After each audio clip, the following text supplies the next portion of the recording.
Hello, everybody. Today we are going to be reviewing Ant-Man and the Wasp: Quantumania. Now, I did go see this one in theaters 2 years ago now. It seems crazy that it's been 2 years since this movie came out, but between this and Guardians of the Galaxy, I have to say that they are easily my two favorite Marvel series, at least for like the solo characters, I will say. Uh, so far, at least, I would say that. Yeah, I guess Guardians of the Galaxy isn't really a solo character, although the story did end up being about Rocket, as we know. So yeah, I guess it kind of was like a solo story, even though obviously Guardians of the Galaxy was a group, right? But in a sense, it ended up being a story about a single character, so kind of cool. But yeah, this movie was just absolutely, I enjoyed it thoroughly. I gave it a 10 out of 10, like immediately when I went to see it in theaters. I think I was just blown away by the world building in this movie, honestly. I think more than anything else. Um, I mean, and it's just really like Paul Rudd as Ant-Man just kind of fits. Like, he grew on me in the first film. And I will say, honestly, the first movie maybe wasn't necessarily the best in this entire series. I do actually have the bobbleheads over there of, I believe, yeah, I do have the bobbleheads from the first movie. So, yeah, I'm just a huge like collector of stuff. Like, I have so much. I'm gonna have to start building some shelves actually, if I haven't mentioned that in the past, for some of the collectibles I have, because it's getting to be too much. I don't have enough shelving units. And yeah, I'm slowly starting to like collect DVDs and Blu-rays again, so I'm running out of space. Essentially, is what I'm trying to say for anything and everything. Um, yeah, and then I go from like one collection to the other sort of thing, but I've rambled on long enough here. So yeah, I did really enjoy this movie. I thought the quantum realm world was just like so well animated, and it was just so like, what's the word I'm looking for? Immersive. Like, you were just immersed into the world, and it reminded me a lot of like almost like Star Wars in a sense, where they were like traveling from place to place, and just some of the creatures there. It was very Star Wars esque, and I know that obviously Disney owns Star Wars, so maybe there was like little nods in there, or little kind of like Easter eggs saying like, hey, you know, Marvel can maybe build a slight kind of Star Wars universe in the multiverse. And I guess, yeah, because we are exploring the multiverse now in this movie and the quantum realm, that there's a lot to unpack for sure. Uh, Now, I will say the main character who carried this movie was Cassie. I really thought that she kind of carried this movie, and it was kind of like, in a sense, it wasn't just an Ant-Man movie, it was about her too, because now she's all grown up and she's kind of becoming an insanely powerful hero in a sense. So I imagine maybe at some point she will join the new Avengers, because yeah, she would be one that I would like to actually see, you know, have more screen time. Because I feel like after this movie, they kind of got weak for a little bit, with just introducing characters. It felt kind of like, I don't know, almost sporadic, but you know, it's kind of hard to do when you're trying to connect so many stories together, I find. And I feel like they're just trying to fit certain pieces together in some movies that just don't really work that well. Um, yeah, I feel like in order to introduce like a new character, you kind of need them to have their own movie first, and then, you know, once they're there, they have their cameo. But it feels like in, especially in Black Panther, there was a lot of cameos in that I felt were just kind of forced. Not the first one, the second one. But we'll go over the casting list, because there is quite a few people in this movie and quite a few standout characters that, even though they might not have been like in the main cast, they still stood out throughout the movie. So gotta give credit where credit is due, right? So Paul Rudd is playing Scott Lang, or Ant-Man. Evangeline Lilly played Hope Van Dyne, the Wasp. Michael Douglas played Dr. Hank Pym. Michelle Pfeiffer played Janet Van Dyne. Jonathan Majors played Kang the Conqueror. Catherine Catherine Newton played Cassie Lang, who was, yes, again, pretty much the star of this film, at least as far as I was concerned. Corey Stoll played MODOK, who was in the first one under a different character name. And I know I have the bobblehead, but I can't really see the character name from here.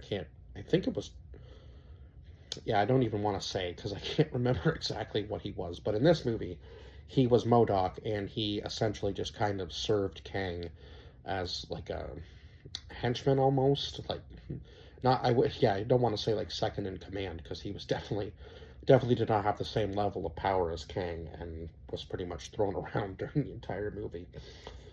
We had Bill Murray as Lord Kryler, and as soon as I saw the trailer for this movie, like when I saw Bill Murray had a cameo in this movie, I was like, okay, I'm sold because huge Bill Murray fan. He might not be in like my top five of actors or anything, but I just feel like he's just good at whatever role he plays. It doesn't seem to matter. He kind of almost has the same like demeanor, but it just works for every character he plays, if you know what I mean.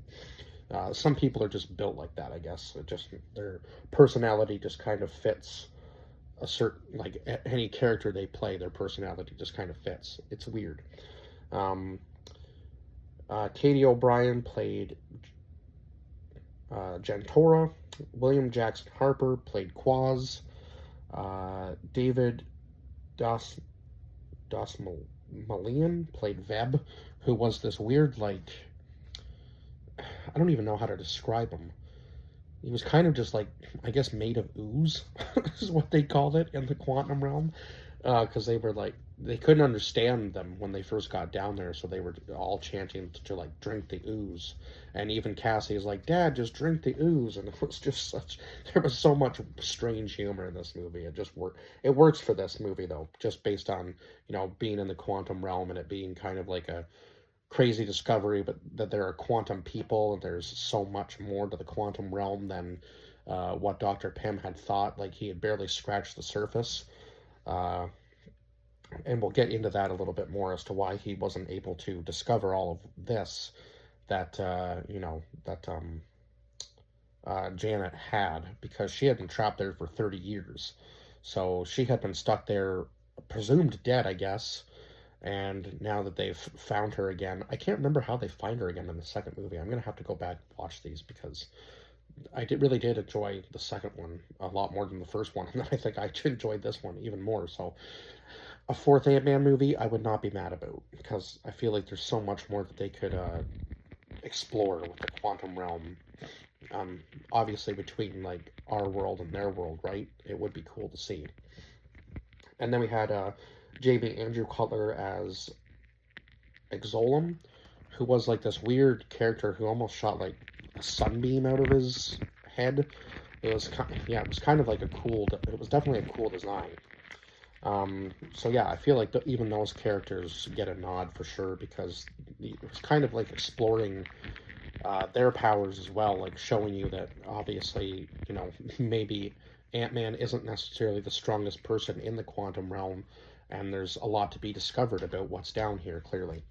And Dr. Pym does mention that when they first land. He says, like, we should be dead after what we were just, the vortex or whatever they were sucked through, right? He says they should be dead, and how aren't they dead? And it seems that Janet knows quite a bit and was able to get them a ride around, and then they meet up with Lord Kryler, and of course Lord Kryler has pretty much bowed down to Kang at this point, and unfortunately maybe not the best friend to be choosing, I guess, for Janet, because he betrays her quite quickly, actually. And just decides that he's going to give her whole family up, basically, to Kang, so that he can have, I guess, his world back. Because Kang is basically traveling through time. Like, he had this time sphere in order to travel from timeline to timeline, and eventually he just starts destroying certain timelines. And we know how bad that is for the multiverse, because he's going to kill off trillions of people, as Janet said, because he's traveling through, I guess essentially universes. He's kind of almost in a sense doing the same thing that Galactus does, but instead of like destroying worlds, he's just destroying timelines. So I guess technically that could have the same effect, because if you're destroying timelines, you could potentially be destroying um, entire galaxies. So I don't really know which one might be worse. I think Kang might be worse because he could be potentially doing more damage than even Galactus can do, which is kind of crazy. I'm not really sure which one's stronger though, because yeah, it would be interesting to see the two of them like in a death battle or something on YouTube, just to see which one is actually stronger. Because they kind of have the same. It's the same idea, just one destroys worlds and one destroys timelines. Um, and he does talk about how he was. I guess he does talk about how all the other ones were trying to take over, and then he took power in order to stop them, but at the same time, he's just doing the same amount of damage that any of them were, right? He's not really he's not really stopping anything, that's for sure. And at the in the like mid-credit scene, it shows like uh I think the original Kang actually, because from what I see, Kang's actually like blue in color, so I believe the original Kang had called upon all of them to meet. So I'm like, oh my god, how many different like timelines have a Kang the Conqueror in them? Because that's the thing, right? Like it's almost like he was trying to destroy all the other Kangs from their timelines. In essentially, I think is probably what he was planning to do before he ended up in the quantum realm, right? And then he had like he didn't have as much power, obviously, and Janet tried to help him get his time sphere back. And then when she realized what he had been doing, she blew up the time sphere and trapped Kang there, left him for dead. Um, so yeah, now he was trying to obviously take over the quantum realm in a sense, and he'd pretty much been doing that the entire time Janet was gone. And of course, Janet did warn them not to mess with the quantum realm in the first place, but of course they started doing the ant science and then figuring out stuff about the quantum realm, and the ants were getting smarter, and they actually, when they traveled through the vortex or whatever, they had lived hundreds of years and created their own civilization and became smarter. And Hank and by the time Hank runs into them again, they've actually found a way to contact him in the quantum realm. So crazy to even think about, for sure. Um, so the humor in this was good too. Like Darren or Modoc finally coming around and not wanting to work under Kang and helping Ant-Man and Wasp and Cassie uh, defeat him, essentially. Now, it would have been, I think, a better ending to the movie if Cassie had maybe come back through the vortex and saved her dad, because she was really the one that carried the film for me, at least. Um, just her character development throughout the film was the best, as far as I was concerned. Like her learning how to do all the moves that her dad was teaching her.